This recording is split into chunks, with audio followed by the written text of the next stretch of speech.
caso alguém tenha motivo de queixa contra outro, assim como nós fomos perdoados, nós também devemos perdoar. Então, é nesse convívio, é nesses momentos que nós somos santificados. Né? Deus estabeleceu isso para que a sua igreja, então, vivesse em conjunto, em comunidade, justamente para isso. Deus trabalhando a fraqueza do seu povo por meio do seu poder, aperfeiçoando o seu povo, para que então eles fossem trazidos a essa semelhança. Não é? Então, a nossa relação uns para com os outros devem expressar exatamente essa relação de Deus para conosco. Esse é o ponto aqui. A nossa relação mútua, a nossa relação com os nossos irmãos, elas devem expressar isso, essa relação de Deus para conosco.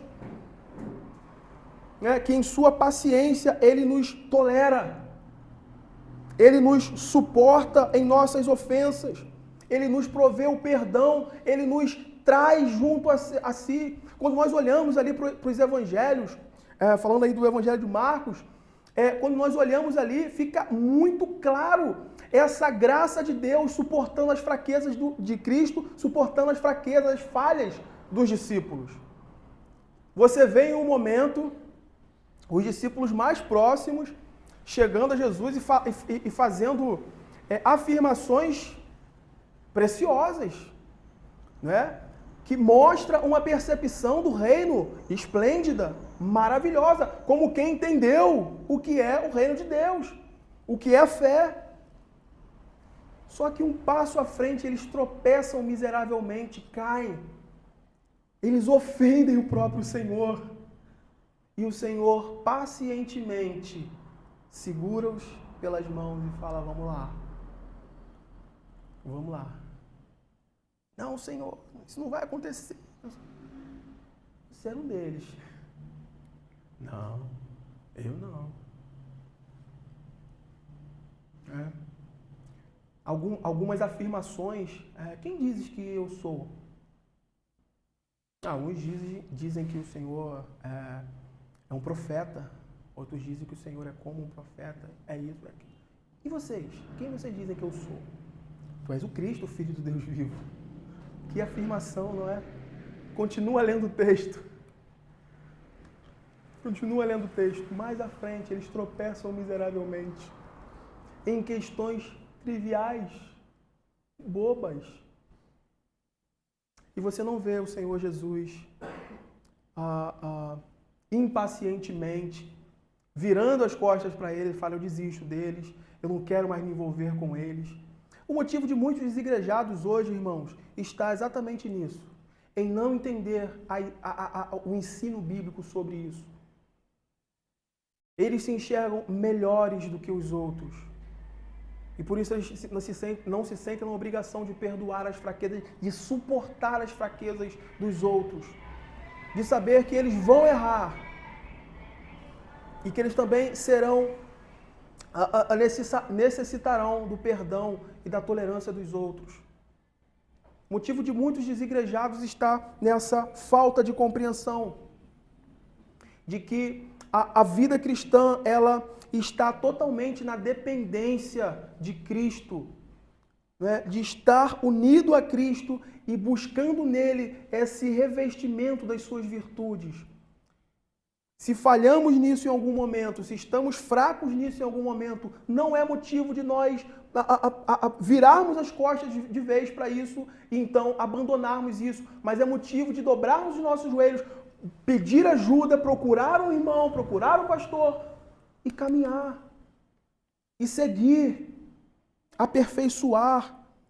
O ponto aqui é basicamente esse. Nós como membros, né, nós como membros do corpo de Cristo, a igreja de Cristo, devemos viver de tal forma que isso seja uma realidade em nossas vidas. Porque, irmãos, nós estamos dispostos a muitas coisas. Nós estamos dispostos a muitas coisas para nos mostrarmos cristãos. Mas aqui está uma coisa que poucos, bem poucos, passam no teste. Que é essa suportabilidade. Que é essa... Entenda bem o termo, tem hora que esse termo é complicado, né? Essa tolerância, essa paciência, esse cuidado em perdoar, em trazer. Porque existem passagens, existem textos nas Escrituras que vão nos ensinar que quando isso não está acontecendo, significa que não entendemos o que aconteceu conosco. E a maior probabilidade é que não estamos debaixo dessa graça perdoadora, porque nós não passamos isso adiante. O maior exemplo disso é o texto que fala sobre aquele homem que devia um valor, né, o credor.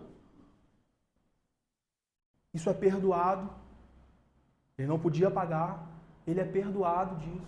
Não, ele seria lançado em cadeias por não ter pago e por não ter condições. Ele é perdoado. E ele sai dali, ele encontra alguém que estava devendo ele. O que ele faz? Ele força aquela pessoa, eu te imploro, eu não tenho como te pagar, me dá um tempo. Ele vai até as últimas consequências. Não perdoa, lança no cárcere. E então, aquele que havia perdoado ele fica sabendo disso e chama ele e reprova a sua ação. Você não entendeu, agora você vai pagar. Ponto aqui de ilustração clara da própria Escritura. Quando o nosso coração ele nutre essa resistência na suportabilidade, na convivência, nessa falta de interesse para com os outros, com o nosso próximo, com os nossos irmãos, em quem nós supostamente dizemos que iremos adentrar a eternidade. Quando nós não mostramos isso aqui, poucas evidências há de que nós entendemos o perdão que recebemos e talvez não tenhamos recebido de fato esse perdão de Cristo e estamos debaixo da ira de Deus. O ponto a se pensar, a se refletir é basicamente esse. É basicamente esse. Porque nós estamos dispostos a muitas coisas para mostrarmos ao mundo, aos nossos amigos, irmãos, que nós somos cristãos. Mas às vezes nós falhamos nisso aqui. Em muitos sentidos, tá? Em muitos sentidos. Versículo 14, e caminhando, o apóstolo ele vai dizer, acima de tudo isto, e aqui tem um ponto interessante, né? Interessantíssimo. Acima de tudo isto, porém, esteja o amor, que é o vínculo da perfeição. O vínculo da perfeição. A instrução de Paulo aqui está ligada a uma ideia de prioridade, ou de ordem, precedência.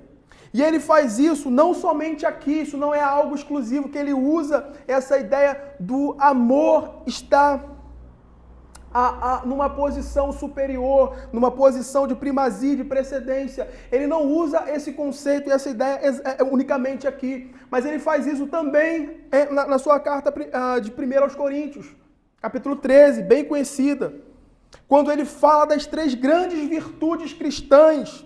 O amor é o maior deles. Quando ele fala da fé, da esperança e do amor, ele linka o amor como algo mais excelente, tratando uma igreja problemática.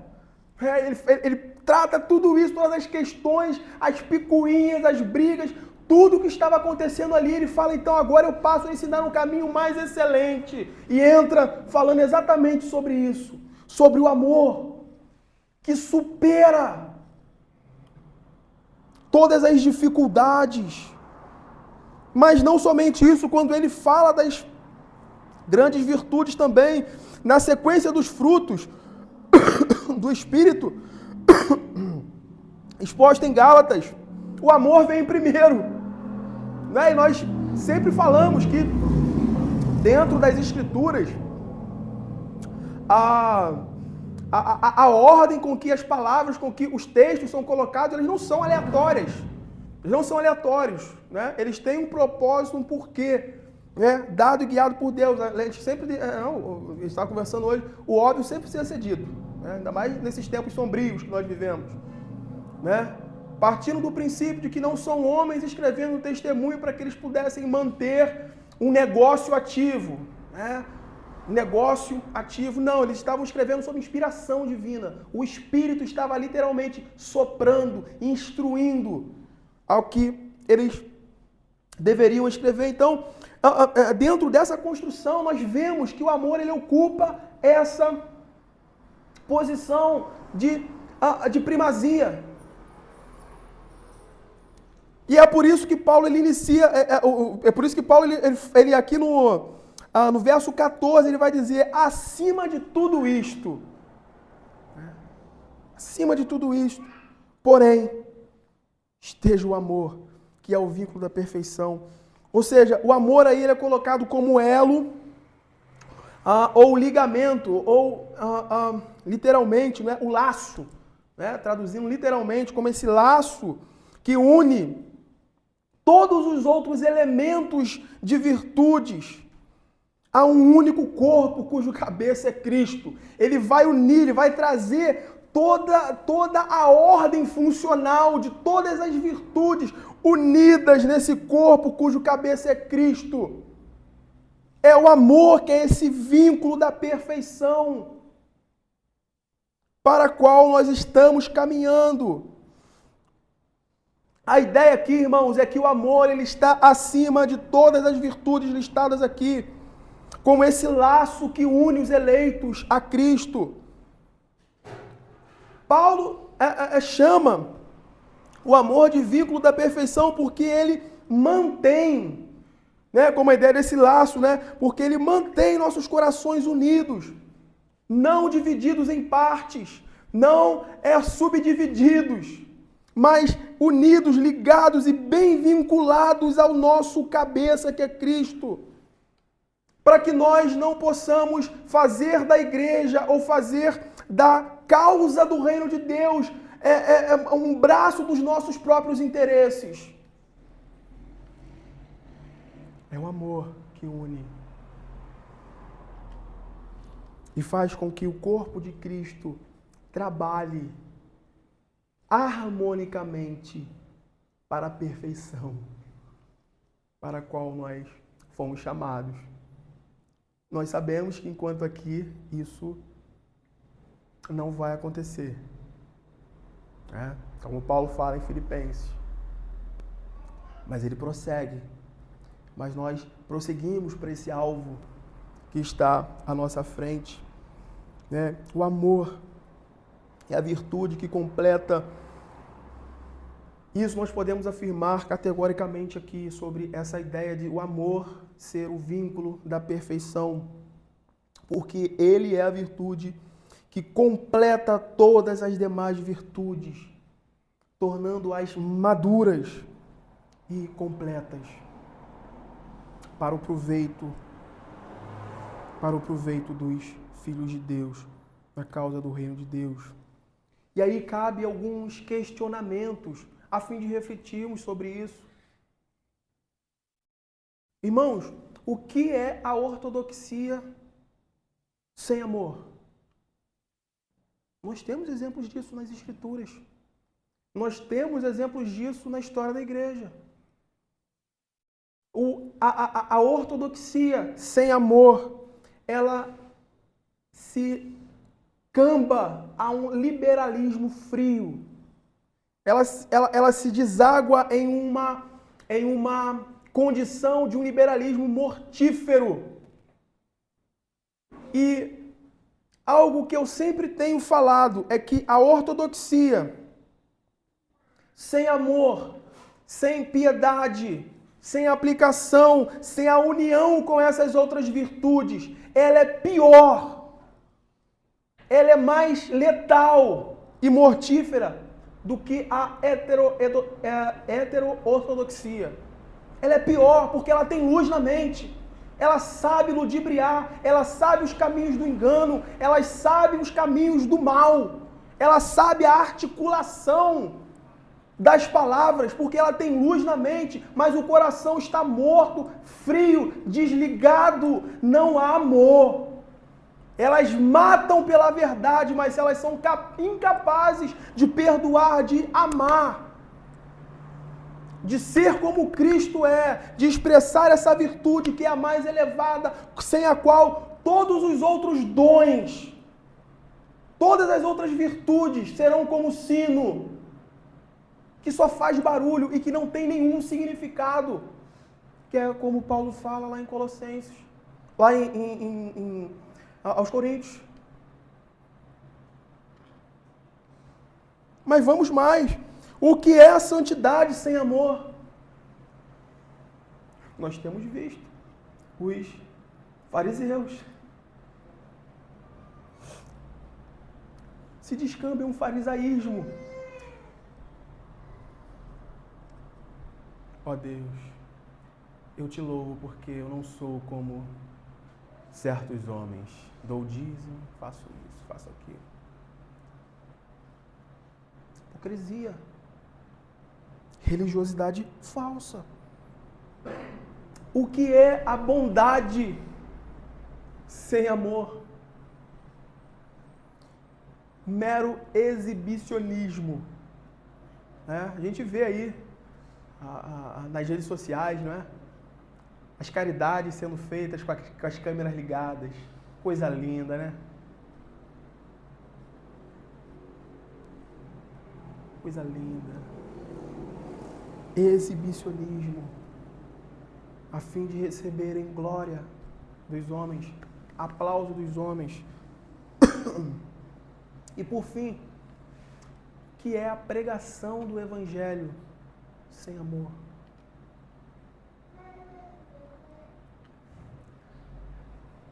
Já viu uma latinha com pedra dentro?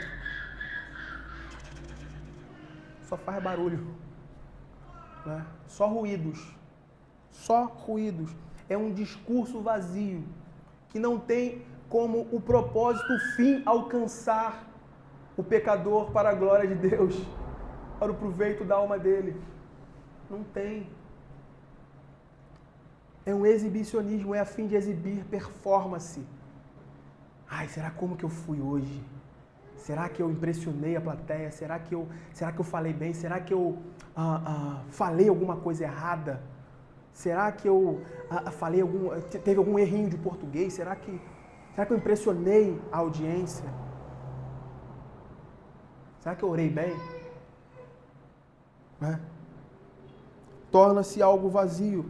Calvino diz algo muito interessante. Ele diz que essa verdadeiramente é a norma de toda a nossa vida e de todas as nossas ações, de modo que tudo que não é regulado segundo o amor é defeituoso, seja qual for o atrativo que possua.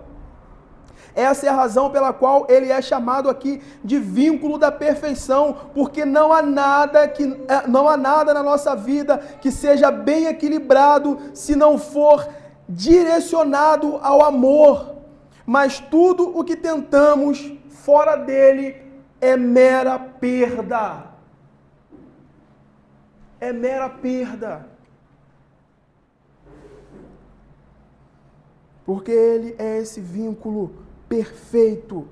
E aí no verso 15 nós temos Paulo falando exatamente o ligamento disso, a linha de continuidade desse ensinamento. Seja a paz de Cristo árbitro em vosso coração, a qual também foste chamados, também, veja, ligando uma coisa à outra. As virtudes que recebemos em Cristo, o amor que recebemos dele, o perdão e a paz, o status que agora nós temos de paz, que antes era de inimizade, a paz que agora temos em Cristo. Foste chamados em um só corpo e sede agradecidos. E aí ele vai usar agora sempre essa sequência de agradecidos aí, né, para baixo. até o final dessa sessão. Paulo aqui está mais uma vez recorrendo à supremacia de Cristo sobre toda a vida dos eleitos. Ele recorre mais uma vez a essa a supremacia de Cristo. A expressão aqui, paz de Cristo, significa exatamente isso. Estamos sob o poder do seu precioso sangue. Nós estamos sob esse poder do seu precioso sangue que nos deu esse novo status diante de Deus, de inimigos a filhos amados, a termos paz com Deus. A ideia aqui, então, é que essa obra perfeita, selando paz entre duas partes conflitantes, a ideia aqui, então, é que essa paz agora precisa governar a nossa vida. Seja o árbitro, a ideia aí é essa, né? Seja o árbitro que conduz, né? Que controla, que dirige a nossa vida, ou seja, aquilo que governa nossas vidas para a glória de Deus. É essa paz, é essa obra operada em nós, trazendo paz com Cristo. Ela então deve governar as nossas vidas, nas nossas decisões, no nosso relacionamento, no nosso pensamento, nos nossos projetos, em todos os âmbitos da nossa existência. Essa paz deve governar, deve ser esse árbitro, que todas as vezes quando nós estivermos encantados ou deslumbrados com alguma coisa, certamente, se você for um filho de Deus, um eleito de Deus, Ele se apresentará como esse árbitro. Ele mostrará esse sinal para você, de alguma forma, trazendo esse senso ao seu coração, testemunhando essa obra que Ele fez e esse vínculo que une a Ele, de que você está andando em maus caminhos, a fim de trazer essa tristeza, segundo Deus, ao seu coração, a fim de que você, então, não se entregue ao engano do pecado, como os ímpios fazem, mas que você, então, confesse o seu pecado, abandone e se volte para Deus novamente. É essa paz que governa o nosso coração, é essa paz que é como árbitro aqui, que controla a nossa vida. Não é diferente daquilo, então, que ele fala em momentos anteriores aos Colossenses, né? Para não permitir que nenhum homem se coloque como árbitro, não é isso que ele fala? Se coloque como árbitro sobre eles. Aqui agora ele está dizendo que a paz de Cristo, ou seja, a pessoa e obra de Cristo, devem governar as nossas ações. Que somente a paz de Cristo, irmãos, nos guie nessa vida, nos dirija. E a pergunta que surge ao final é como nós devemos nos portar diante dessas realidades, dessa paz revelada, dessas virtudes recebidas, desse amor revelado e desse cuidado contínuo de Cristo para com a sua igreja. Em gratidão. Sede gratos. É esse senso que o povo de Deus precisa ter todas as vezes que que nós somos, né? Exortados pela palavra de Deus, em que ela nos fere, em que ela corta o nosso coração, em que ela expõe a nossa miséria, em que ela nos censura pelo modo de vida que estamos vivendo. A condição do coração dos eleitos de Deus, dos amados de Deus, que estão unidos a Cristo, agora então é um senso de obrigado, Senhor. Obrigado porque eu estava nas trevas, eu não via onde eu tropeçava, mas agora o Senhor deu luz aos meus olhos e eu posso enxergar. A Tua palavra é luz, é lâmpada. Obrigado, Senhor, por Cristo Jesus. Esse é o espírito do cristão, dos crentes. E é isso que está sendo ensinado ao povo de Deus aqui. E aí no versículo 16, Paulo vai dizer então: habite ricamente em vós a palavra de Cristo. Instruí-vos e aconselhai-vos mutuamente em toda sabedoria. E aí entra mais uma vez, né? Louvando a Deus com salmos e hinos e cânticos espirituais, mais uma vez, com gratidão em vosso coração. com gratidão, sendo gratos a Deus em seus corações. Seguindo aí o propósito e objetivo da carta, né, aos Colossenses, Paulo aqui está, né, como em toda a carta, procurando resguardar os colossenses das perversões, né, das perversões produzidas pelos falsos mestres. Habite ricamente a palavra de Cristo em vós é o mesmo que afirmar a suficiência de Cristo para governar a igreja. Não, como ele falou anteriormente, não por visões, não pela mente desses homens carnais que se sustentam por visões, por culto de anjos, por misticismo, por guardar as observâncias daquilo que já passou, porque Cristo cumpriu tudo. Dizer que a palavra de Deus habite ricamente em vós é exatamente isso, é afirmar a supremacia de Cristo para governar a sua igreja. É afirmar que ela é a única autoridade que deve guiar o povo de Deus, que instruir o seu povo.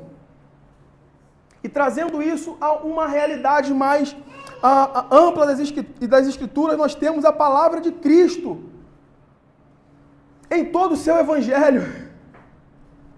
A palavra de Cristo é todo o seu evangelho, que por sua vez é a sabedoria de Deus revelada, perfeita e completa para governar e instruir e edificar a sua igreja. Por isso, meus irmãos queridos, por isso nós devemos em cada área da igreja, quer na pregação, quer no louvor, quer no aconselhamento, quer em nossas relações, termos a firme convicção de que nós estamos aqui, fincados na sabedoria de Cristo revelada no seu Evangelho, e não nas nossas próprias experiências ou ideias humanas, nas nossas visões, no nosso senso, no nosso tato, porque enganoso é o nosso coração e desesperadamente corrupto. É por isso que nós devemos nos assegurar de que nós estamos pregando, fincados nessa sabedoria, na sabedoria de Cristo, na sabedoria revelada no Evangelho. E isso começa lá em Gênesis. Isso começa lá no princípio. Deus se revelando. Cristo sendo apresentado como suficiente Salvador do seu povo. E a gratidão aí no final do verso 16 é uma espécie de resposta em sintonia com tudo. Com todo, melhor dizendo, né? Com todo o conjunto de virtudes que crescem no convívio mútuo dos santos, né? E que é regado pela palavra de Cristo, né? Que é regado por essa palavra, e é por isso que cresce esse bom crescimento, que é a palavra de Cristo que deve habitar ricamente em nossos corações. E por fim, meus irmãos, verso 17, o último verso aí que nós temos, ele vai dizer, e tudo, ele não diz algumas coisas que vocês fizerem, ele diz, e tudo o que fizerdes, seja em palavra, seja em ação, fazei-o em nome do Senhor Jesus, dando, olha, a gratidão, né, a graça, né, o espírito aqui de gratidão a Deus, dando por ele graças a Deus Pai. Podemos dizer aqui então que nós temos aqui o resumo, né, nesse verso aqui, o resumo de tudo que vimos nessa sessão. É o simples resumo de tudo que nós vimos. A ideia aqui de tudo que fizerdes, né, em palavras e em ações, englobam toda a nossa vida, né, todas as áreas das nossas vidas. E embora não esteja explícito aqui, né, as nossas cogitações do coração também estão incluídas aqui. Tá? Embora não esteja aqui explícito, as cogitações do coração, mas e tudo que fizer, seja em palavras e em ações, isso só é movido pela cogitação interna do nosso coração. Então, por isso que está englobado aí as cogitações internas dos nossos corações. Elas precisam estar aí, então, sendo empregadas, né, em nome de Jesus. Porque tudo que pensamos, falamos ou fazemos está diante da face de Deus, irmãos. Nós não temos como dividir isso. Nós não temos como dividir, separar ou dicotomizar a nossa vida em ambientes. Não existe isso.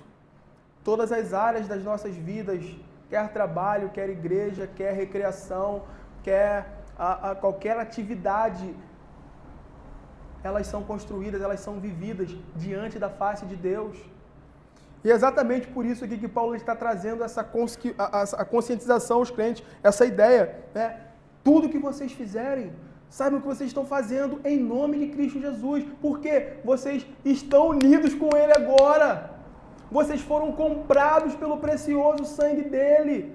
Aquilo que remove a culpa de sobre vocês foi cravado na carne dele, na cruz, e agora vocês estão unidos nele. Então, todas as atividades, as ações, as falas de vocês estão ligadas a ele.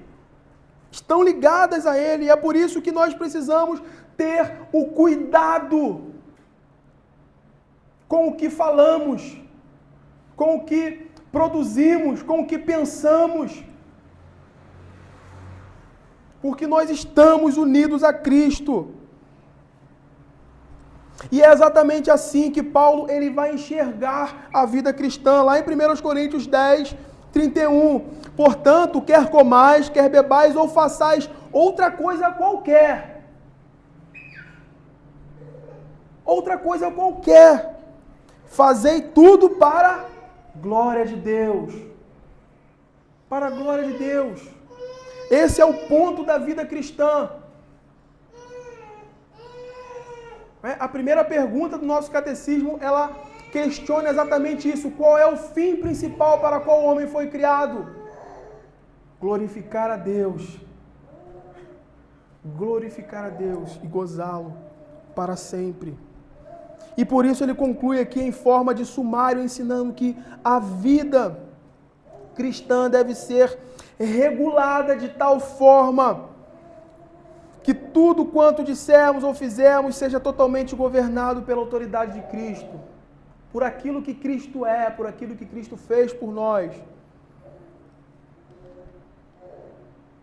E que tenhamos então um olho em sua glória como a meta da nossa vida, como o alvo da nossa vida.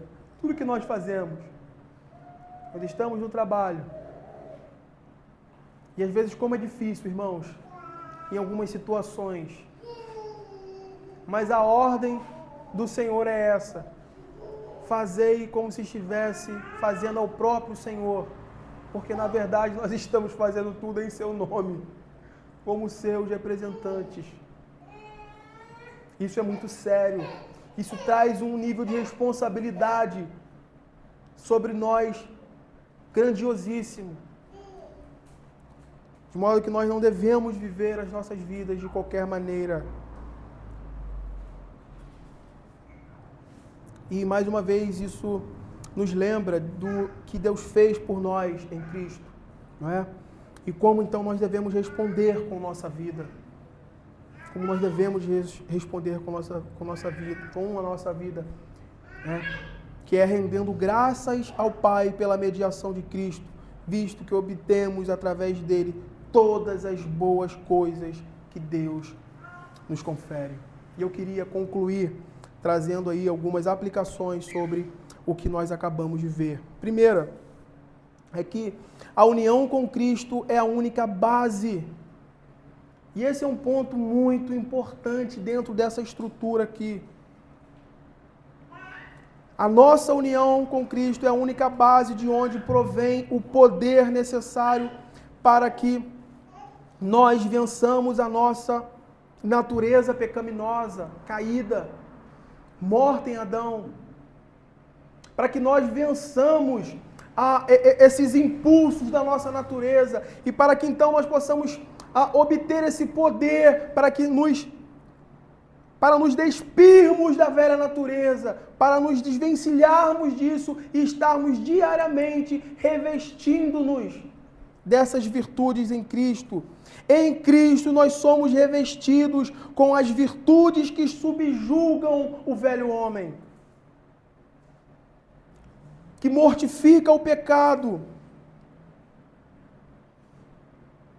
e cresce cada dia um passo na conformação à semelhança do Senhor Jesus. Somente nessa união com Cristo, irmãos. O pecado, a nossa natureza, aquela lista que é colocada lá das impurezas sexuais, dos vícios, né? Das inclinações da nossa carne, não podem ser vencidas de outra forma. Somente nessa união, onde Cristo nos veste com sua justiça e nos confere o poder do seu próprio sangue sobre nós, nos purificando de toda injustiça, nos trazendo do império das trevas, nos transportando para o seu reino de luz. O Evangelho, irmãos, consiste nisso. O Evangelho consiste nisso. Deus tomou nossa natureza pecaminosa e a crucificou com Cristo. E a crucificou. As fortalezas do diabo, da carne, do mundo não governam mais a nossa vida. Nós não estamos mais presos, agrilhoados, acorrentados a isso. É por isso que nós podemos orar aqui. É por isso que nós podemos orar e clamar do nosso lar e obtermos triunfo sobre todos esses, sobre Satanás, sobre a nossa própria carne e sobre o mundo que tenazmente nos assedia. Porque se nós fôssemos deixados a nossa própria condição, certamente nós ainda estaríamos nessa condição. O Evangelho consiste nessa mensagem desse Deus que cravou em Cristo Jesus, né? Que tomou nossa natureza e crucificou com Cristo Jesus. Mas como nós falamos no início, né? Mas essa velha natureza ainda mora conosco, né? E precisamos todos os dias nos lembrar disso, revestindo-nos com todas as virtudes de Cristo, subjugando a nossa carne, fazendo morrer.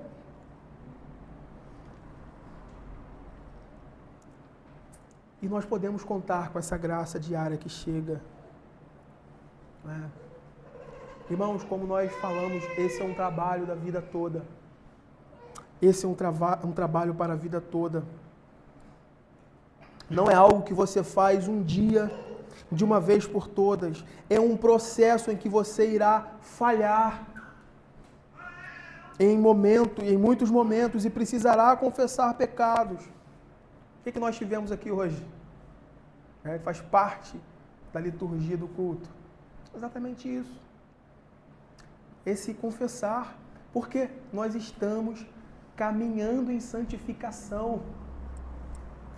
E isso pressupõe a ideia de que há uma natureza corrupta ainda, e de que nós estamos, por essa graça, nos revestindo dessas virtudes.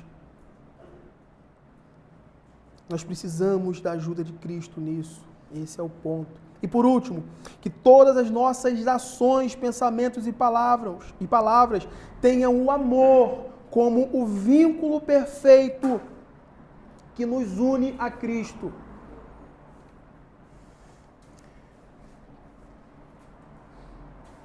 Por ser a maior virtude de todas, né, a maior virtude entre as demais, o amor, ele aperfeiçoa agora, no tempo presente, a igreja, na unidade, não é? Tornando-a uma espécie de prefiguração do estado eterno que será perfeito, não é? Então, o ponto aqui é esse, é nós estarmos trabalhando, nós estarmos envolvidos, mas unidos a esse vínculo da perfeição. Unidos pelo amor, que é o vínculo da perfeição. Irmãos, eu quero terminar dizendo isso a vocês, que a espiritualidade de uma igreja não se mede pelos dons espirituais. Não se mede pelos dons espirituais, mas pelo nível espiritual do amor que ela tem e que ela desenvolve. Eu quero ler com você, não precisa abrir, eu vou ler só para a gente ganhar tempo. E vai dizer: ainda que eu falasse a língua dos homens e dos anjos, se não tiver amor, serei como bronze que soa, ou como símbolo que retine. Ainda que eu tenha o dom de profetizar e conheça todos os mistérios da ciência, ainda que eu tenha tamanha fé a ponto de transportar os montes, se não tiver amor, nada serei. E ainda que eu distribua a todos os meus bens entre os pobres, e ainda que entregue o meu próprio corpo para ser queimado, se não tiver amor, nada disso me aproveitaria. Dons espirituais não significam necessariamente que alguém é espiritual, não. É possível alguém falar, profetizar, ter fé e não ter amor. Porque é justamente sobre isso que Paulo está tratando ali. Eu tenho isso, eu tenho aquilo, eu faço isso, eu faço aquilo, eu sou maior, eu sou melhor. É possível que tenha tudo isso e não tenha amor. Isso que Paulo está dizendo. Não tem valor algum, é como um símbolo que retine, como um sino soando no vácuo. Não tem valor. E talvez você esteja se perguntando, mas por que o amor é superior a todas as outras virtudes?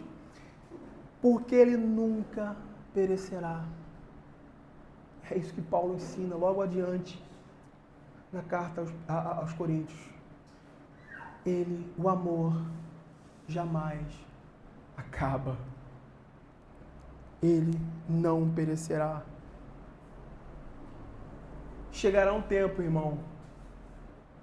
Chegará um tempo em que a fé ela não será mais necessária, porque nós estaremos vendo face a face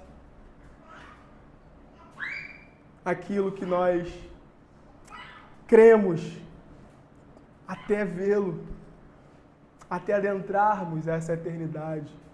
Haverá um dia que nem profecias, nem a esperança, ela estará mais ali, porque tudo caminha, tudo progride até ali.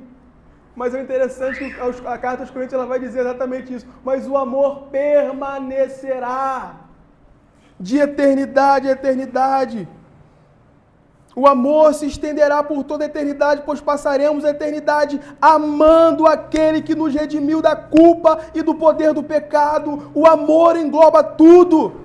Todo o evangelho, toda a revelação. Lloyd Jones diz isso, eu quero encerrar aqui. Lloyd Jones diz isso acerca do amor. A acrópole, o lugar mais alto da fé cristã é o amor.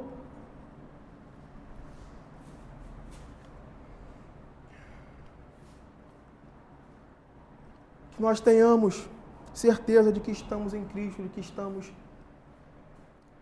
expressando isso em um viver santo nesse mundo para a glória de Deus. Oremos. Deus Santo, nós te agradecemos pela tua palavra.